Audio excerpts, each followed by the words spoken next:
सत श्री अकाल जी। Immigration site Mandeep तुसी देख रहे हो और हर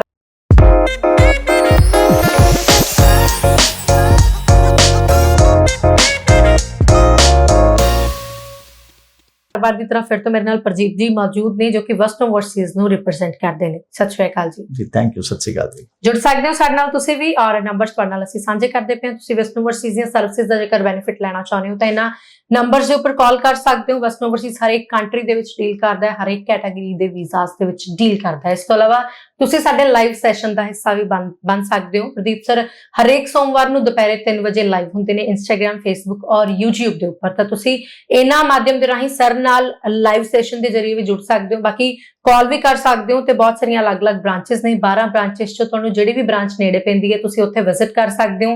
ਐਕਸਪਰਟ ਟੀਮ ਦੀ ਜਿਹੜੀ ਸਲਾਹ ਹੈ ਉਹ ਲੈ ਸਕਦੇ ਹੋ। ਤੇ ਜੇਕਰ ਤੁਸੀਂ ਪਰਸਨਲੀ ਸਰ ਨਾਲ ਹੀ ਗੱਲ ਕਰਨੀ ਹੈ ਤਾਂ ਤੁਸੀਂ ਵਰਚੁਅਲ ਆਫਿਸ ਦੇ ਜ਼ਰੀਏ ਵੀ ਮੁਲਾਕਾਤ ਕਰ ਸਕਦੇ ਹੋ ਜਾਂ ਫਿਰ ਸਰ ਦੇ ਅਪਕਮਿੰਗ ਡੇਜ਼ ਦਾ ਸ਼ਡਿਊਲ ਲੈ ਕੇ ਤੁਸੀਂ ਉਹਨਾਂ ਸਕੇਡਿਊਲ ਦੇ ਹਿਸਾਬ ਨਾਲ ਉਸ ਆਫਿਸ ਦੇ ਵਿੱਚ ਵੀ ਵਿਜ਼ਿਟ ਕਰ ਸਕਦੇ ਹੋ। ਸਮੇਂ ਤੋਂ ਸਮੇਂ ਐਜੂਕੇਸ਼ਨ ਫੇਅਰ ਸੈਮੀਨਾਰ ਜਿਹੜੇ ਵੈਸਟ ਓਵਰਸੀਜ਼ ਆਰਗੇਨਾਈਜ਼ ਕਰਵਾਉਂਦਾ ਹੈ ਉਧਰ ਵੀ ਤੁਹਾਨੂੰ ਬਹੁਤ ਜਿਹੜੀ ਜਾਣਕਾਰੀ ਹੈ ਉਹ ਮਿਲ ਜਾਂਦੀ ਹੈ।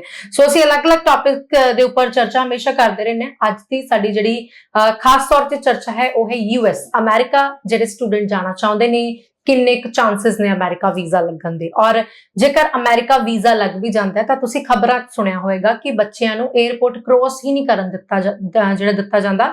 ਬੱਚਿਆਂ ਨੂੰ 에ਅਰਪੋਰਟ ਤੋਂ ਹੀ ਵਾਪਸ ਜਿਹੜਾ ਇਮੀਡੀਏਟ ਫਲਾਈਟ ਕਰਾ ਕੇ ਉਹਨਾਂ ਦੇ ਵਾਪਸ ਕੰਟਰੀ ਦੇ ਵਿੱਚ ਭੇਜ ਦਿੱਤਾ ਜਾਂਦਾ ਹੈ। ਰੀਜ਼ਨ ਕੀ ਹੈ, ਇਸ ਰੀਜ਼ਨ ਤੇ ਗੱਲ ਕਰਾਂਗੇ। ਪਲੱਸ ਕਈ ਬੱਚੇ ਐਸੇ ਹੁੰਦੇ ਨੇ ਜਿਨ੍ਹਾਂ ਨੂੰ ਅੰਬੈਸੀ ਜਦੋਂ ਬੱਚਾ US ਕਾਉਂਸਲ ਜਾਂਦਾ ਹੈ ਤਾਂ ਉਹਨੂੰ ਖਿੜਕੀ ਤੋਂ ਹੀ ਵਾਪਸ ਮੋੜ ਦਿੱਤਾ ਜਾਂਦਾ ਹੈ। ਉਹਦੇ ਵੀ ਕੀ ਰੀਜ਼ਨ ਨੇ, ਕਿਹੜੇ ਟਿਪਸ ਐਂਡ ਸਟ੍ਰੈਟਜੀਜ਼ ਨੇ ਜਿਨ੍ਹਾਂ ਦੇ ਉੱਪਰ ਕੰਮ ਕਰਕੇ US ਦਾ ਵੀਜ਼ਾ ਅਪਰੂਵ ਹੋ ਕੇ ਤੇ ਤੁਹਾਡੀ ਈਜ਼ੀਲੀ ਉੱਥੇ 에ਅਰਪੋਰਟ ਕ੍ਰੋਸ ਜਾਂ ਲੈਂਡਿੰਗ ਵੀ ਹੋ ਸਕਦੀ ਹੈ। ਡਿਟੇਲਸ ਗੱਲ ਹੋਏਗੀ ਪ੍ਰੋਪਰ। ਸੋ ਸਭ ਤੋਂ ਪਹਿਲਾਂ ਤਾਂ ਸਰ ਮੈਂ ਇਸ ਗੱਲ ਦਾ ਜਵਾਬ ਚਾਹੂੰਗੀ। ਬਹੁਤ ਸਾਰੇ ਇਦਾਂ ਦੇ ਕੇਸ ਸੁਣ ਰਹੇ ਹਾਂ ਅਸੀਂ ਕਿ ਬੱਚੇ ਡਿਪੋਰਟ ਹੋ ਰਹੇ ਨੇ।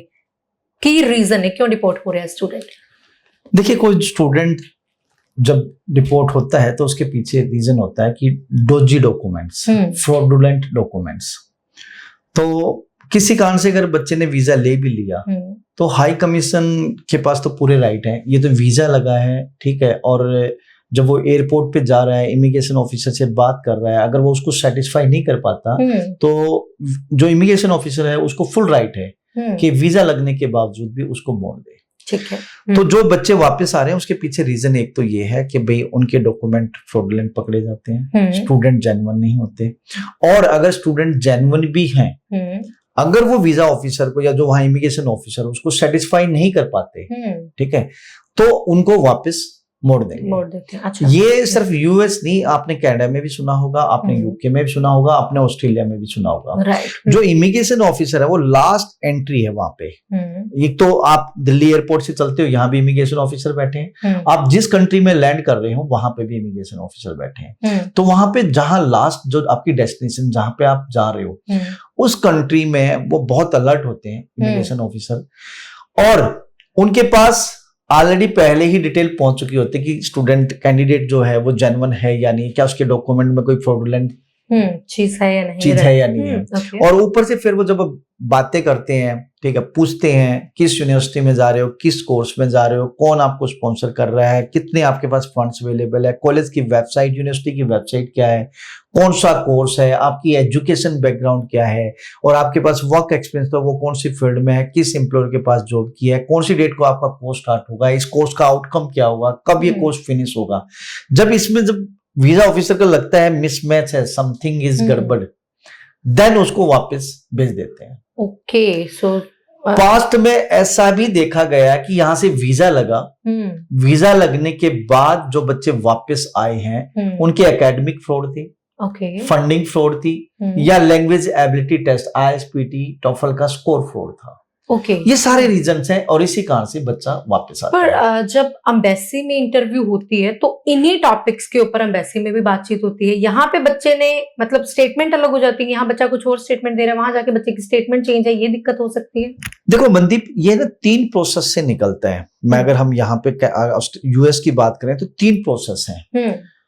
पहली बात तो US का जो वीजा है वो डॉक्यूमेंट बेस्ड है ही नहीं। वीजा ऑफिसर बोलते हैं कि भाई जो हमारे जो ऑफिसर्स हैं, जो मतलब एम्बेसी बोलती है कि जो हमारे इमिग्रेशन ऑफिसर, जो वीजा ऑफिसर हैं, they are qualified one, they know about the candidate, each and everything, right, तो वो विंडो से उनको मोड़ देते हैं। अब मैं 3 प्रोसेस की यहाँ पे बात करूंगा। ठीक है।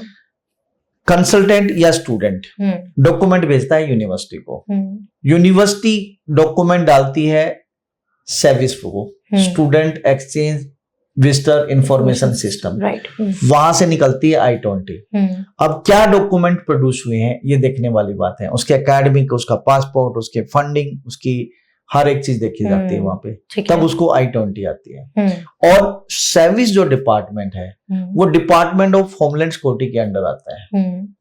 वहां से आने के बाद I-20 DS-160 फॉर्म भरा जाता है, वीजा एप्लीकेशन फॉर्म। अब वहां पे आप क्या इंफॉर्मेशन पुट करते हो, क्या सर्विस या DS-160 फॉर्म, इन दोनों में मिसमैच तो नहीं है? ओके। तो अगर कुछ मिसमैच है तो वो एक रीजन हो जाता है। क्योंकि हाई कमीशन को अब 2 जगह से पता है, एक तो DS-160 फॉर्म से, एक सर्विस से। ठीक है, तो एक तो सर्विस, उधर से DS-160।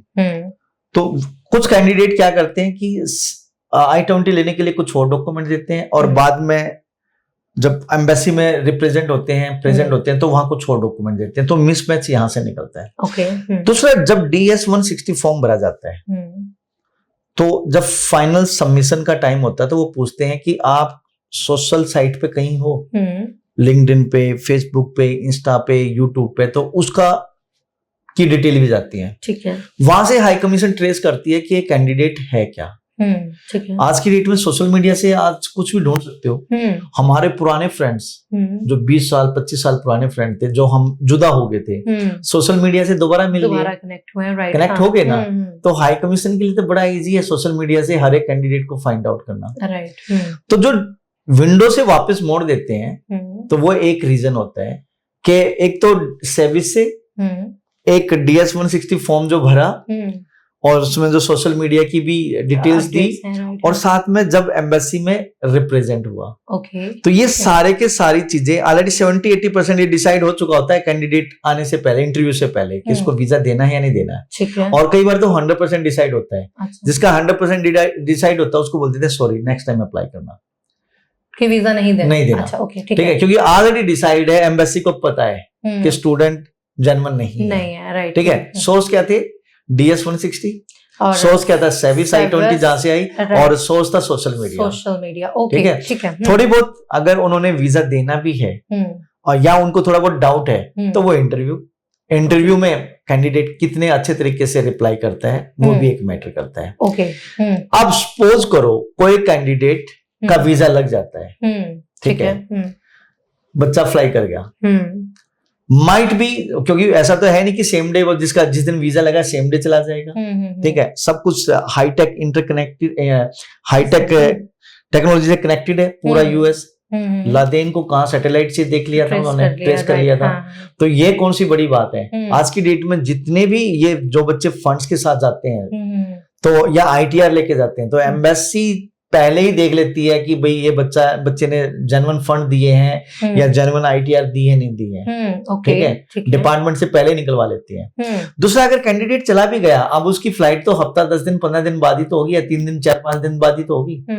अगर किसी ने कुछ कहीं गलती से एम्बेसी से कुछ हुआ भी है, कुछ अगर निकल भी गया, फिर भी वो ट्रेस कर लेते हैं, तो वहां से डिपोर्ट कर देते हैं। और इसके अलावा सब कुछ ठीक भी है लेकिन कैंडिडेट कैपेबल नहीं है, he or she is not able to speak, पूरा जस्टिफाई नहीं कर रहा है या कर पा रही है, तो इमिग्रेशन ऑफिसर के पास फुल राइट है, वो वापस कर देता है। तो यहां से इस पूरी कन्वर्सेशन में एक ही चीज निकल के आ रही है कि वीजा लग गया, इट डज नॉट मीन कि भाई आपकी एंट्री होगी। ठीक है, आपके पास वीजा लगने के बाद पूरी फाइल की कॉपी होनी चाहिए, आपको पता होना चाहिए यूनिवर्सिटी की का नाम क्या है, वेबसाइट, कौन सा कोर्स है, आउटकम क्या है उस कोर्स का, स्पॉन्सर कौन कर रहा है, आपके एकेडमिक डॉक्यूमेंट क्या है, किस किस यूनिवर्सिटीज में आपने अप्लाई किया था। आप अगर अच्छे तरीके से इमिग्रेशन ऑफिसर को रिप्लाई करोगे आंख में आंख डाल के, तो वो आपको एंट्री देगा, नहीं तो आपको डिपोर्ट कर देगा। अगर आप जेन्युइन स्टूडेंट हो तो आपको एंट्री मिलेगी। जेन्युइन बच्चे के साथ में किसी भी तरीके का कोई भी, ना तो एम्बेसी यूएस काउंसिल में कोई दिक्कत आती है और ना ही आगे एयरपोर्ट क्रॉस में, राइट। सो बाकी अगर आप किसी भी तरीके की कोई भी जानकारी चाहते हो, आप हमारे साथ जुड़ सकते हो। और अगर आपने यूएस स्टडी वीजा अप्लाई करना है तो वेस्टर्न ओवरसीज के पास में बहुत सारी यूनिवर्सिटीज के टाइप्स हैं, आप उन टाइप्स का बेनिफिट ले सकते हो। विदाउट आइल्स बहुत प्रमोशन है यूएस की, उसको लेके आप क्या स्टेटमेंट देना चाहेंगे? देखिए, विदाउट आइल्स पॉसिबल है, बट विदाउट इंग्लिश पॉसिबल नहीं है, राइट। कहने का मतलब ये है कि बहुत सारे मोर देन 7,000 एजुकेशन प्रोवाइडर हैं यूएस में। हर एक यूनिवर्सिटी, हर एक कॉलेज अच्छा नहीं है और हर एक यूनिवर्सिटी कॉलेज बुरा भी नहीं है। पहली बात तो अगर आपने विदाउट आइल्स, विदाउट पीटी अगर एडमिशन लिया है तो डाउट के घेरे में तो बच्चा आ ही जाता है। बट अगर आपका कम्युनिकेशन स्किल स्ट्रॉन्ग है, यूनिवर्सिटी ने तो आपको एडमिशन दे दिया, might be on behalf of MOI, might be on behalf of आपका इंग्लिश में स्कोर, ठीक है, आपको मिल गया। अगर आप फाइनल इंटरव्यू में अच्छे तरीके से जस्टिफाई करते हो, हर एक क्वेश्चन का रिप्लाई करते हो वीजा ऑफिसर को, तो वो आपको वीजा देगा। तो यहाँ पे विदाउट आइल्स तो पॉसिबल है, बट विदाउट इंग्लिश पॉसिबल नहीं है, ठीक है। जब इंटरव्यू है तो इंटरव्यू में if you are confident and you can speak easily, ठीक है, और आपका आईक्यू लेवल ठीक है, तो definitely you will get the visa, otherwise visa reject हो जाएगा। रिजेक्शन के ऑप्शंस है, ठीक है। अच्छा, रिजेक्शन के बाद में कितने % चांस होते हैं कि यूएस एक बार रिजेक्ट कर दे तो दोबारा मौका देता है कि नहीं देता? देखो, आप अभी तो आपने देखा भी होगा कि एक बार रिफ्यूजल है तो दोबारा अपॉइंटमेंट के चांसेस बहुत कम हो जाते हैं, राइट। हाँ। लेकिन still if you have the appointment तो अच्छे तरीके से प्रिपरेशन करके जाइए, पॉसिबिलिटीज बनती है, ठीक है। बहुत सारे स्टूडेंट जिनके कई बार रिफ्यूजल के बाद भी वीजे लगे हैं, पॉसिबिलिटीज हैं, राइट। बहुत बहुत शुक्रिया प्रदीप जी बातचीत करने के लिए। इन्फॉर्मेशन किस तरीके ਦੀ ਲੱਗੀ तो सानू अपने कमेंट करके दस सकते हो। ਤੁਸੀਂ ਚਾਹੁੰਦੇ ਹੋ ਤੁਹਾਡੇ ਕਿਸੇ ਵਿਸ਼ੇ ਦੇ ਉੱਪਰ ਅਸੀਂ ਅਗਲਾ ਜਿਹੜਾ ਸ਼ੋਅ ਲੈ ਕੇ ਆਈਏ ਤਾਂ ਸਾਡੇ ਨਾਲ ਜੁੜਨਾ ਬਿਲਕੁਲ ਵੀ ਨਾ ਭੁੱਲਿਓ। ਹਾਜ਼ਰ ਹੋਵਾਂਗੇ, ਧਿਆਨ ਰੱਖੋ ਜੀ, ਸਤਿ ਸ਼੍ਰੀ ਅਕਾਲ।